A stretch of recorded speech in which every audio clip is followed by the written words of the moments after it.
Oh, look at us. We're not going to talk about a Broncos loss today, hopefully. I don't know. You're listening to the That's Good Broncos podcast. Special guest today, John Hamm's best friend, Dave Dameshek, joins us for an episode where we'll probably talk a little Steelers football, a little Kenny Pickett, Mitch Trubisky. Actually, let's just start this off. Russell Wilson, Mitch Trubisky, Kenny Pickett. Who you taking?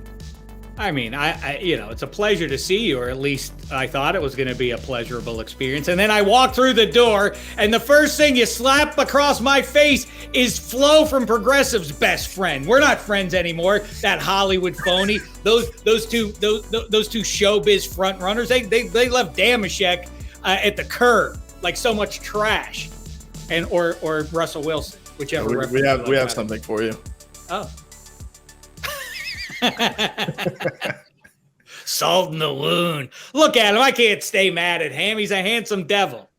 The only problem with him is he's so handsome the only thing he can do is start flapping his gums. That's the only thing that's what gets him in trouble. Can't argue with the looks though. No, you can't. Ruggedly handsome. I have a question for you Yes. about Hamm, and we'll get into it a little bit more, but right off the bat, obviously John Hamm could never do what you do for a living. We know that. What's that? What is it I do? It's a good question. Whatever it is. I just make sure that I do what everybody does. I just prefer there be a microphone there because I'm vain. Yeah, of course. Do you think you could play Don Draper in a reboot of Mad Men? I mean, I think deep down that, I've speculated there are a number of hypotheses floating around in society, specifically on the internet. Why did John Hamm go after Dave Dameshek? Yes.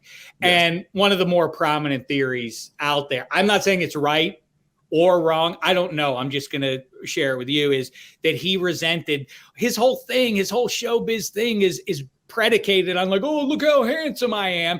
And then he a fantasy football draft, and he has to look a couple feet away. Dameshek makes John Hamm at best the second most handsome guy in the league. Can't have that, So to answer your question, yes. The thing that I do commend Hamm for is, and I'm curious what your thoughts are on this, I rate him as one of the 3 coolest smokers in TV or movie history. Like, I mean, who does it? Like, some people look ridiculous. Like they look like they're smoking a joint, kind of. And like, have you ever smoked a cigarette before? And some people, like, it gets in their eyes and they get all wincy. He knows what he's doing. He knows how to burn a nail. Yeah. You think those are real darts on set? Oh yeah. I should think so. I've not confirmed that though with him, but my hunch is that they are. Sure. Why would show business require? It's like you always hear about sitcoms like Cheers. Those weren't real beers. I guess it would be weird if they were real beers and Norm is endlessly drinking them on set. But it was like they were warm, and like when they would eat something, it wasn't actually that's not it. And like, that doesn't sound like that would be any better under the hot lights than what the food was supposed to be. But I don't think that there would be some upside to having them be fake cigarettes, right? Yeah, well, I mean, they do use like those fake cigarettes. I forget what they put in them. Oh, really? Yeah, it's like something that's supposedly not harmful, but they definitely use those. I think they have to use those now. Really? But I don't know when that switched over. But in terms of I wish I could ask Hamm, but he's dead to me. Yeah. It's like the first person that comes to mind would be like James Gandolfini smoking cigars. Always looked cool. He pulled it off. But like a cigarette. I'm trying to think of great cigarette smokers. I liked there was something so desperate about the need to have they're about to put him to death, Sean Penn, in Dead Man Walking. And the nun would come to see him and everything. Like, he's like, you know what? I'm in the final moments of my limited time here on the big blue marble, but first order of business, I got to have a nail while the cuffs are on. There was something about it. I was like, man, cigarettes must be good. They're really delicious. There's like for that to rise above all your other concerns, that you got to have that nail. A great sign, like, if you ever see a scene with like trembling hands reaching for a cigarette and fumbling, and then immediately putting it in your mouth and then calming down, usually you're watching a good movie. That's a great point. You know what? Yeah. A great universal observation. That is true. And that's one of those things that you see in movies that probably has not happened very often in the real world. But like somebody's like, definitely I'm not. going to do something that I'm not comfortable and I probably shouldn't do based on who I'm saying it to, but I'm nervous to say it. But their hand is visibly shaking as they do. Maybe just don't smoke the cigarette. You won't look so pathetic. Yeah. Oh, or after like a near-death experience. Those cigarettes. Oh yeah. Those are some of the best. From what I've seen in TV and movies, that's the only way to calm down. Do you think Russell Wilson has ever smoked a cigarette? Not a chance. No, not a chance. I don't think he's ever smelled cigarette smoke in his life. Are you guys surprised? Do you feel like you've gotten somehow a bad bill of goods or something that because I said, by the way, because like Jerry Orbach says at the end of Dirty Dancing, when I'm wrong, I say I'm wrong. And so I'm willing to admit, I said, people are going to look silly. I said this in July-ish or whatever, that they're like, do we know Russell Wilson's still good? And I was like, what are we talking about? He's a 34-year-old man. He says he's not Peyton Manning in his last year in Denver. Yeah. I mean, what are we? Of course, 2 years from now, we will look back and regard those comments made in public spaces about Russell Wilson being cooked, and we will laugh and mock them because it will be certain that he is on his way to Canton for a gold jacket at some point. Now I'm wrong. Yeah. And the thing that stands out to me more than anything else is I can't recall, outside of like some felonious sort, I mean, all his Seahawks teammates just didn't like him. Like everybody hates the guy and loves making fun, and they love seeing him fall. And the old guys from the Legion of Boom love getting on each other's podcasts or otherwise and having a laugh at Russ's expense. He gave him a Lombardi trophy, and they couldn't be more delighted about this. Do you feel like, well, you could have let us know that he was this big a creep? They just let that go for a decade, I guess. Right. I guess it's like, well, he's a means to an end for us, but like they really kept that one pretty quiet. I mean, you had some rumblings that Russ wasn't maybe the most popular guy, Golden Tate, maybe the Legion of Boom had a chip on his shoulder because Russ was getting too much credit or something. Like that's garden variety kind of stuff. Yeah, the Legion of Boom are like, he sucks. We told you. They never got any credit. That's what we know about the Legion of Boom. No one ever got that. Not the thing that was, I mean, him playing as poorly as he's played on top of, the head coach not looking great. Like those are two big surprises. And I talked a lot of shit this offseason about the Seahawks being stupid, going with an old coach over your future Hall of Fame QB. But like the Golden Tate thing, like, because Will and I just did like it's cool to hate Russell Wilson now video. And we cut this part because I was researching the Golden Tate thing again.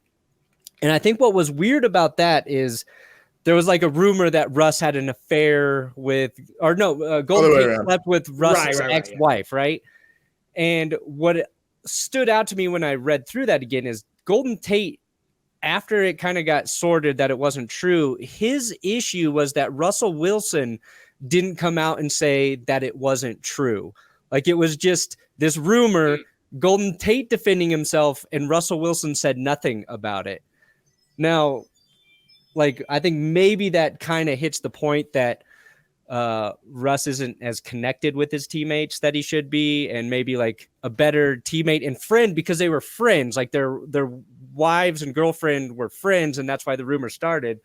Now, maybe Russ doesn't come out and say anything because it was true. I don't know. But, like, I think that's just adds to the layer of, like, who is Russ behind the scenes? We don't really know. But he's not a guy. He's not a regular guy. That it seems like that's the ongoing lament. Is like, which is fine. Good luck getting to him. Dick Sherman's like, can't get them. You got to call his people to ever have a conversation with them, and that's what it was. Dick Sherman and Marshawn Lynch saying, like, I don't know who would know how to even get in touch with the guy. That is, I guess, a little odd. Well, I mean, to be fair, Dave, that is how we set up this podcast. I had to go through your people to even get an appointment with you to talk. Yeah, that's right. Well, I've had to insulate myself after what happened at the unspeakable events of the fantasy football draft when I was shown the door. I now have to be a little more cautious about who I do business with and who I break bread with. So I appreciate you jumping through those hoops. I had to speak with Peyton Manning himself of Omaha Productions to get through to you. We talked to Manning to get to Dave. That's right. Yeah. No, I appreciate Peyton. He's got a lot on his plate right now. I appreciate him taking a minute out of his busy schedule to handle this booking. Yeah. Should we talk about that, about Omaha? Are you able to say what it's like to work side by side with Peyton and Eli? I'll say this. Well, I mean, we're dear friends now. Yeah. Always first thing is that, like, I don't. To me, people like to say, we're more like this is, we're not just co-workers. For me, it's like we're family now. I've said that to them and I'm awaiting their response.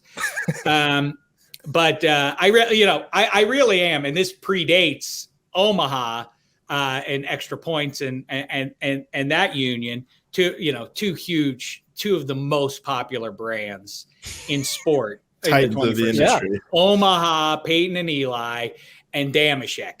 It's a union that makes all the sense in the world, and the only thing now in hindsight, you think, like, what took so long?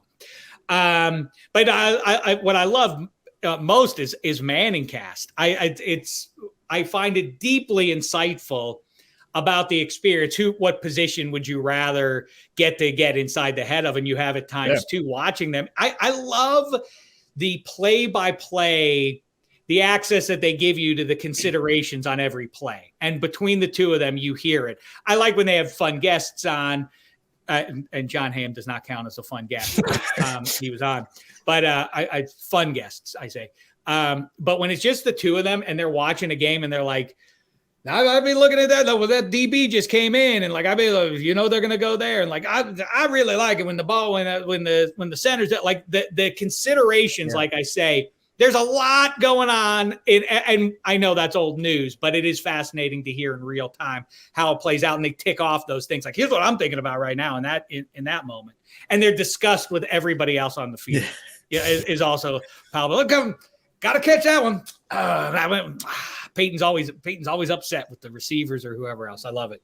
Or the 64 timeouts he did at the end of the Seattle-Denver game. Is there a bigger indictment going? It's like, oh no, your father is not going to be angry. He's going to be disappointed. The football version of that is Peyton wincing at you, like through the TV on the Manning Cast. When he goes like, oh, I don't know about that. Oh, I don't know about that throw.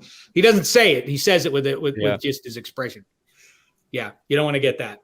No. And you got name dropped too, right? By Hamm on the Manning Cast.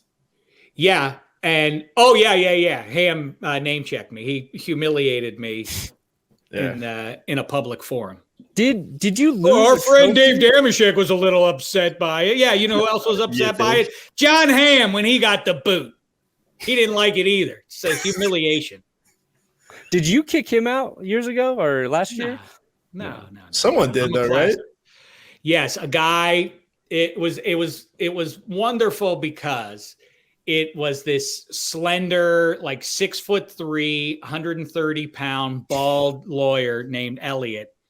And we were all waiting for Hamm because he was not just starring in, but directing an episode of Mad Men. And as the rules state, we do not start the draft. You can't do the kickout until everybody is gathered for maximum humiliation. Mm-hmm. And Hamm walks into the door at the time, at the height of the popularity of Mad Men, the most desired man on the planet Earth and all of that. And he walks in and this bald schnook, Elliot, it's like, you're out, Hamm. And the reaction was like, you can't actually kick me out of the league. He didn't say it again. It was the look said it all. Like, you're kicking me out. And when he had a chance at revenge, did he go after Blutt? Did he go after this Elliot Blutt? No, he didn't. Did he go after the sports guy, Bill Simmons, who, when I kicked him out, Fred Lynn, Bill Simmons' favorite ball player growing up, the former Red Sox center fielder, of course, he kicked him out on my behalf. He did my bidding. Well done. Fred Lynn did. Yes. And what did Bill Simmons do? He went and formed an alternate fantasy league. Did he kick Simmons out for doing that? No. Wow. He went after this guy. For what? Wow. I'm a man of peace. That's slimy behavior. Mm-hmm. Mm-hmm. I don't care for that. Do you think you're in the most famous fantasy? Well, do you think you're in the most famous fantasy football league in the world? Past tense. Yeah. I had to revise my question there. You know what? Major League Baseball used to be America's pastime too. Things change. That's a good point. I mean, great job. Great job. You killed the league. Great job. I mean, you know. This is the 1994 MLB strike. That's right. Fantasy football. Good. You had a good laugh. You had a good laugh at Dave's expense. Good for you. You took the heart out of the league and you stomped on it. Now it's just a bunch of Hollywood phonies in their mansions going back and forth between everybody. The man of the people, Dameshek, now is sitting out on the curb. Do you guys want to start a fantasy league? Oh, brother. Yes, we do. Do you want to talk a little Steelers? All right. Okay. We've gotten one full game out of Kenny Pickett. Yeah. Right, together. Right. What's like your just immediate reaction to 60 minutes of Pickett? My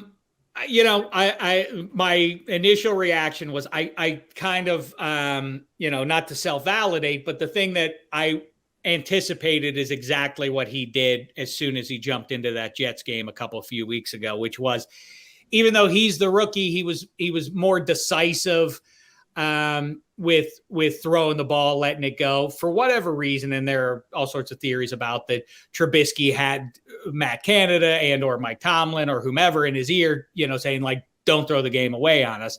And as I keep saying, Mike Tomlin's thing has always been, and it's a cool catchphrase and all of that the standard is the standard and next man up and everything else. But my theory is the Jenga theory that in football, you're going to lose pieces along the way. The trick is to not lose the key piece, because then the whole thing will implode. Well, who's the Jenga piece for the Steelers other than TJ Watt? Defense dominant.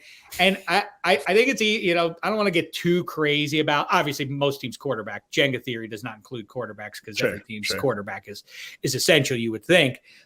Not the Broncos. But anyway, TJ Watt, and I try not to get too crazy about what happens in week one or in any 30-minute stretch of the season. But, look at week one. That's what Tomlin wanted to do all season long, what the Steelers defense did to Joe Burrow and the Bungles. Remember how bad they looked?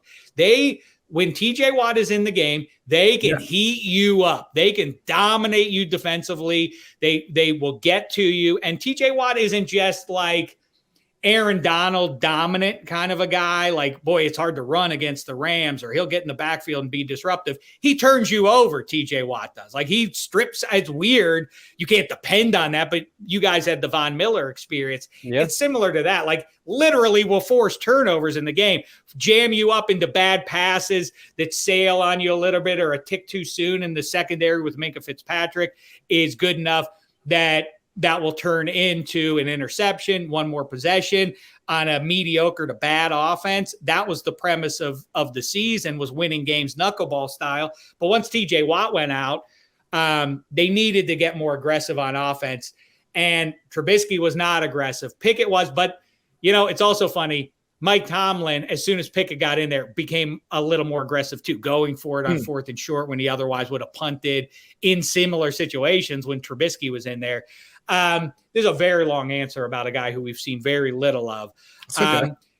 I think the cynicism about Pickett, given what you've already seen, is, and Pittsburgh-based media asks this question, or some people that are paying attention at least have said this, and it's hard to push back on. Like, in 2 years, where does Kenny Pickett rank against Josh Allen and Patrick Mahomes and Joe Burrow and Lamar Jackson and Zach Wilson and so on. And can you muster some the honest sense, like, oh yeah, he'll be a top 3-4 guy. Like, is he going to drag the Steelers if they become mediocre?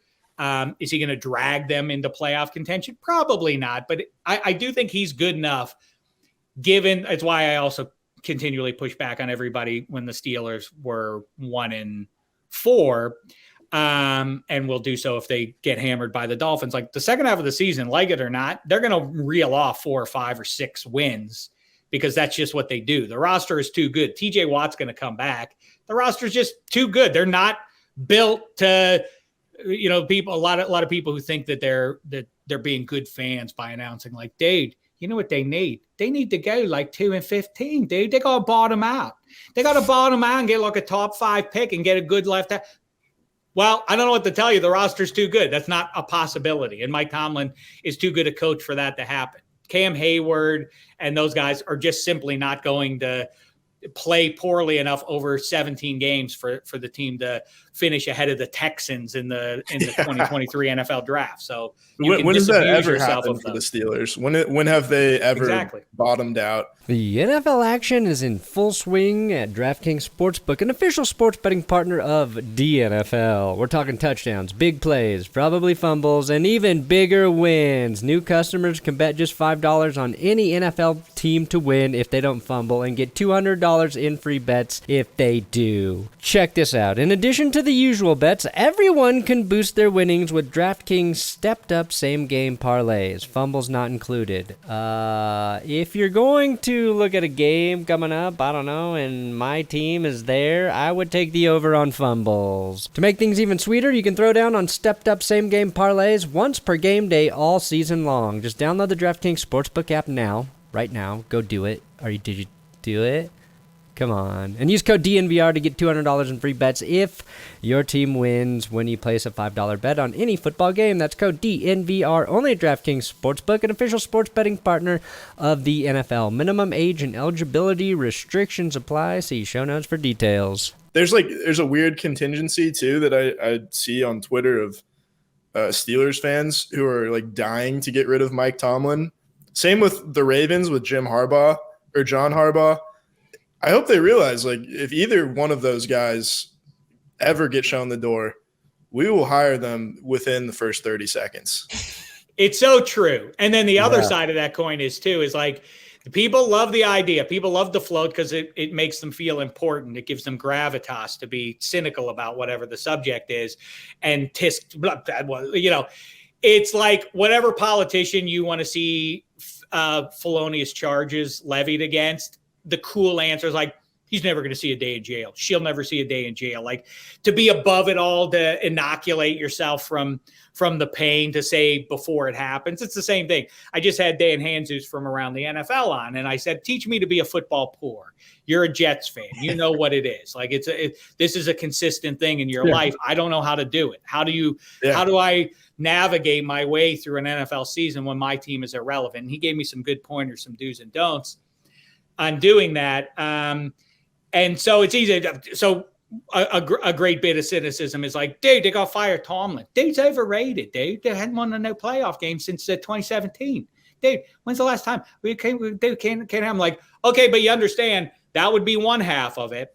But then you understand they would need to hire somebody to replace him, right? Who you got in mind on that? Who do you think is the guy to fix what ails these Pittsburgh Steelers that Mike Tomlin has gotten wrong? It's just dumb. Obviously, his track record. Dude, it don't matter if he's never had a losing season. Yeah, it does. That's a good statistic in his favor. It is very good. It's hard to find really good head coaches, and it's hard to find really good quarterbacks. And you guys are just in the process of trying to figure out if you're going to find the next quarterbacks. Like Kenny Pickett, like right now, like you're talking, is he going to get to the stature of like where, Allen, Mahomes, those guys is? Probably never, but like Mac Jones had a lot of success last year. And I think that's the kind of offense that Kenny Pickett can run efficiently, where it's, that he came in the Jets game. Does he have a full start or just two half starts? No, I thought he had a full start with like 50 plus passes in that game, right? Well, the game up in Buffalo, he was in there for every snap in the humiliation up in Buffalo. And he came in halfway through the Jets game and then got knocked out of the most recent game against the Bucs.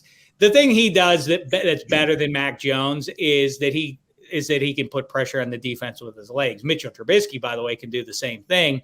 And that's not a small matter. It's that Joe Burrow, Russell Wilson in his prime kind of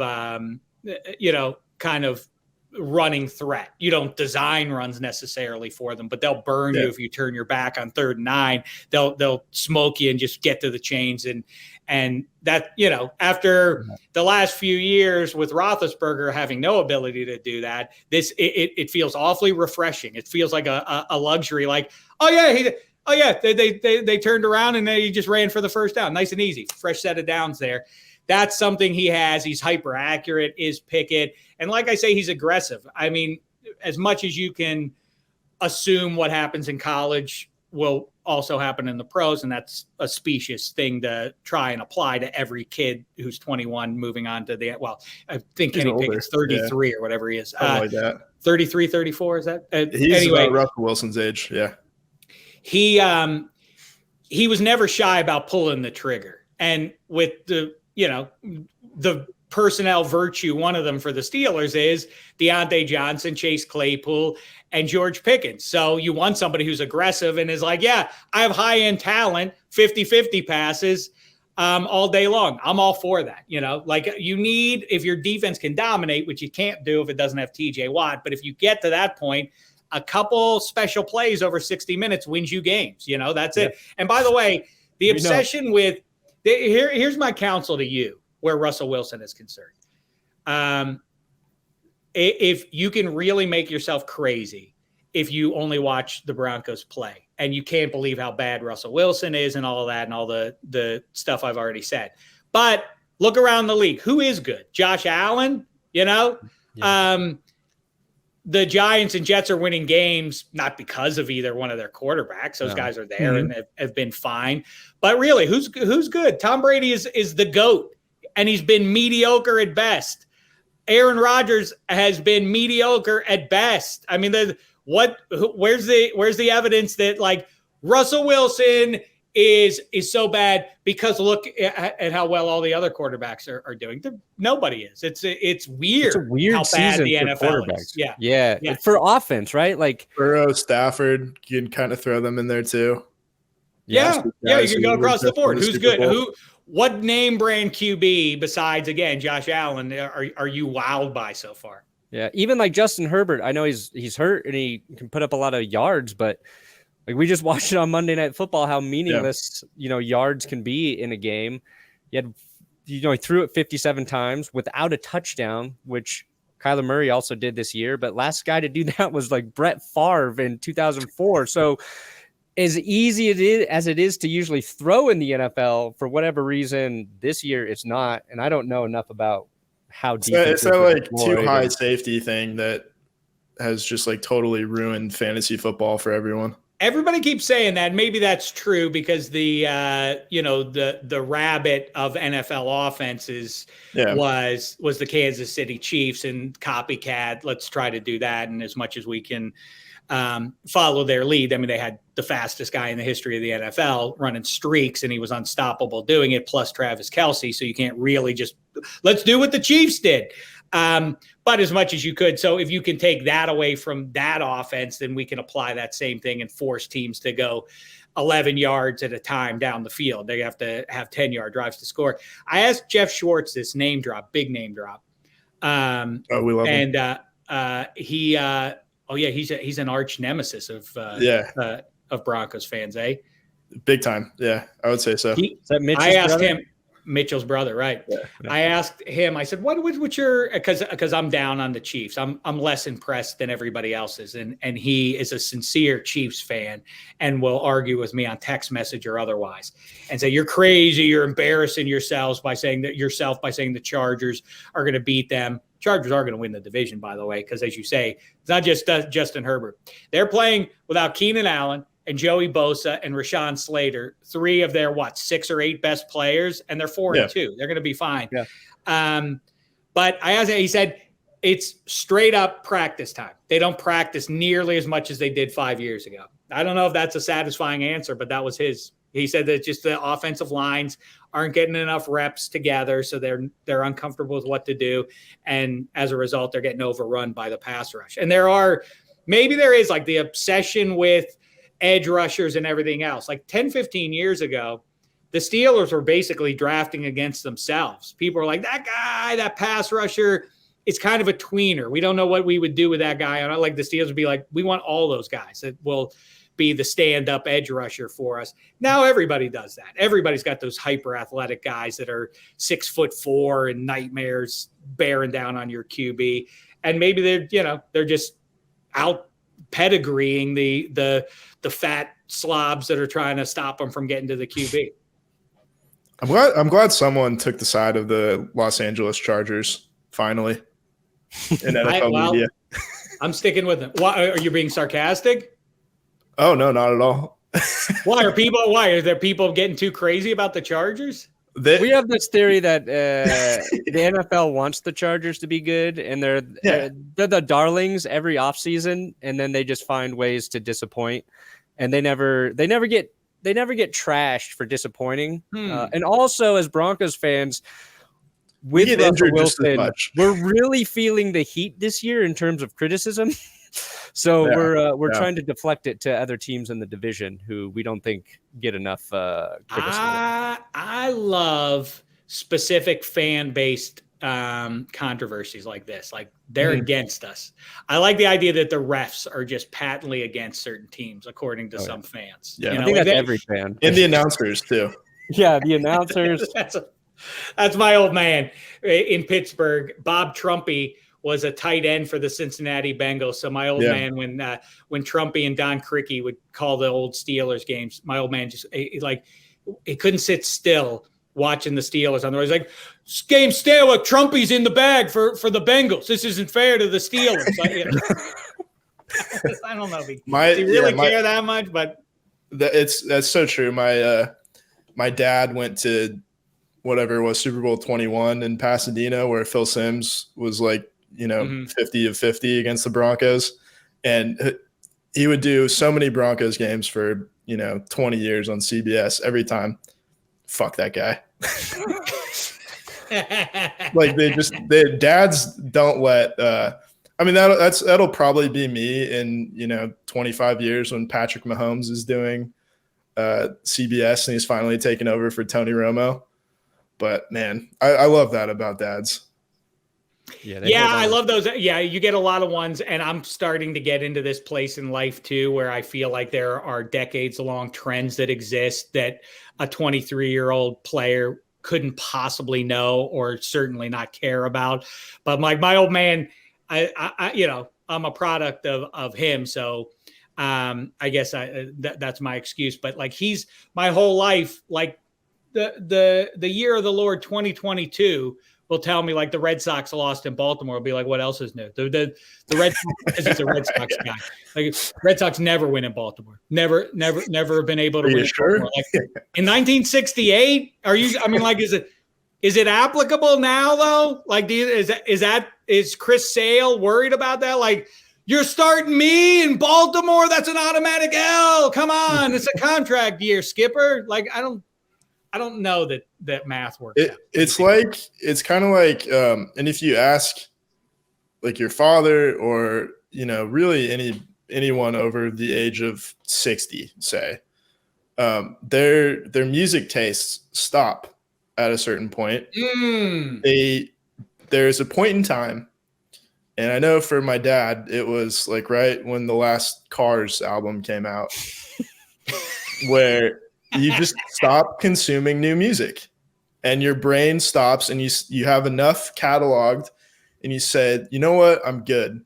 I'm never going to listen to new music again. It's like that kind of for sports, like for just absorbing new information. Boy, that is so true. Right. It's like at some point you're like, you let yourself off the hook of like, I don't like, you'll be like, well, who yeah, I like when that receiver, I don't know what his name is. I like when he did that. Like, you're like, it's Deontay Johnson. Yeah. I mean, he's been on the team. Like, he's like, I don't know their names anymore. I don't know what their names are anymore. Like, yeah, I no longer have to maintain that level of knowledge about it. I've earned the right for them all to be anonymous people at this point. It's funny you say that thing about the music, though, because I declared just a couple of years ago exactly what you just said. I made a public statement that I am not taking on any new bands. I have enough now.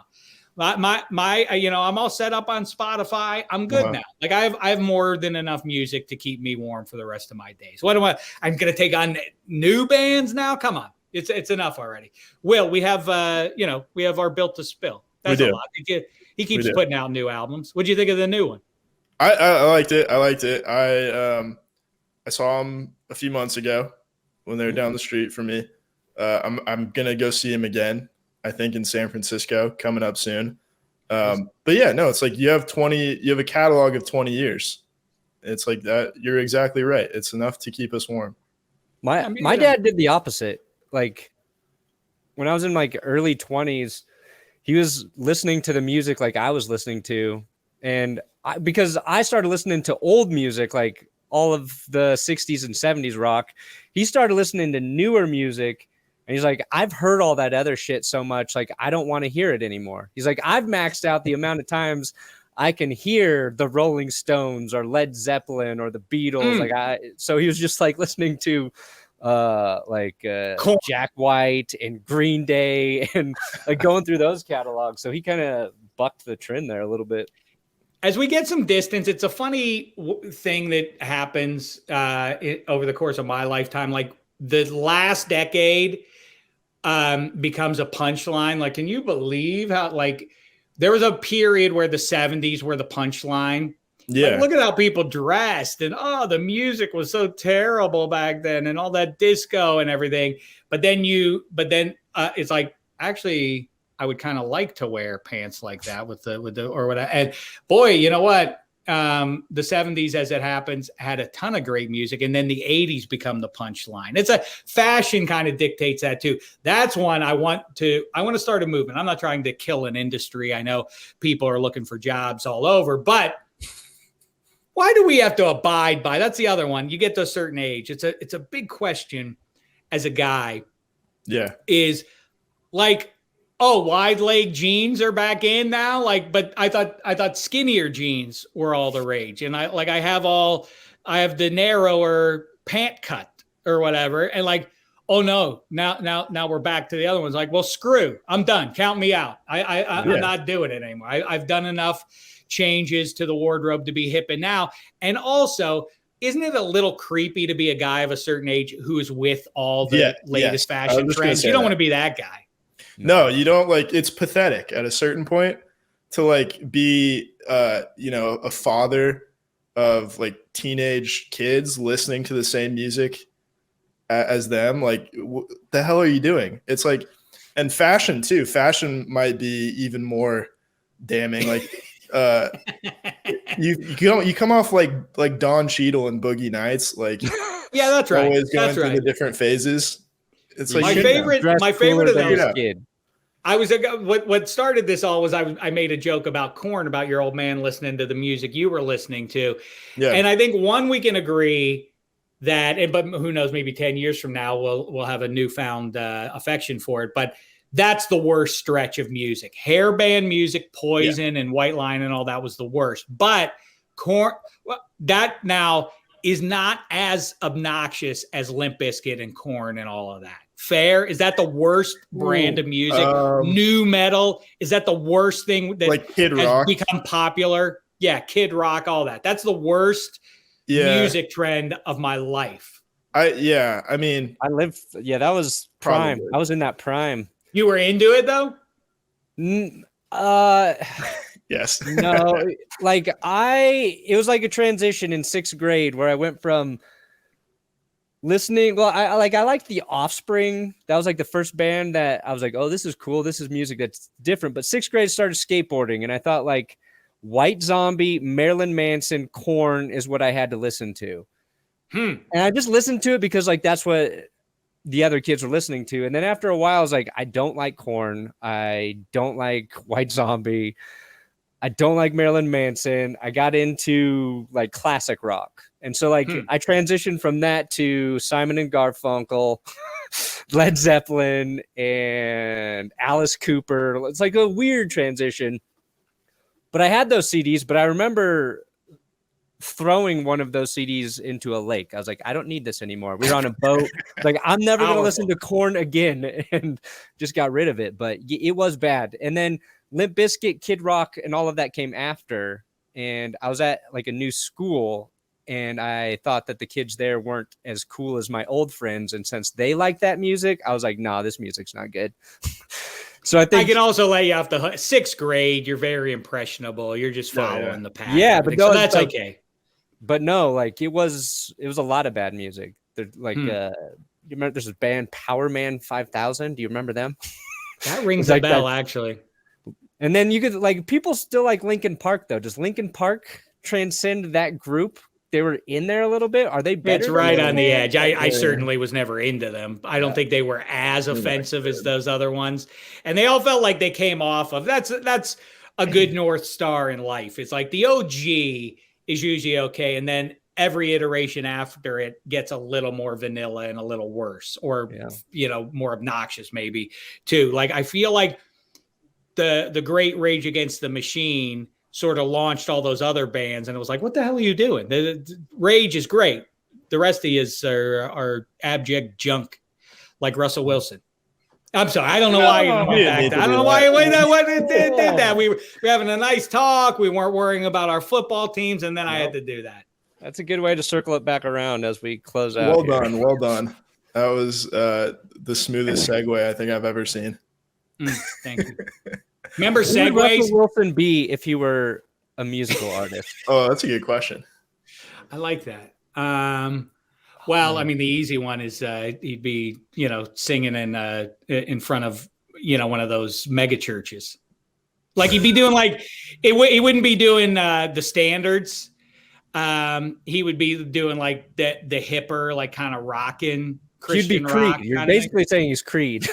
I got a relationship with the Lord. I'm spending Saturday night with Jesus. Like that, something like that. Maybe, I don't know. Is that a title for the podcast? Which like Russell Wilson is this musical artist? What do you think, Brandon? I think the title is "Are Any Quarterbacks Good?" I mean, I think in that vein, like, has Russell Wilson ever smoked a cigarette? No, of course not. He needs to do ayahuasca. That's the answer to Russell Wilson's problems. I would advocate for that. Where would we be in the copycat league if Aaron Rodgers, I mean, he won the last 2 MVPs, but what if he was on like a historic pace right now? Would it be like, well, now hey, Kenny Pickett, ayahuasca, pal?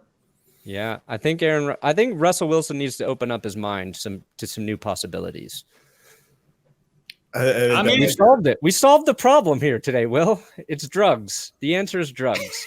Smoking is cool, says John Hamm, and drugs will fix your quarterback. They don't teach you that at school. It's always just say no.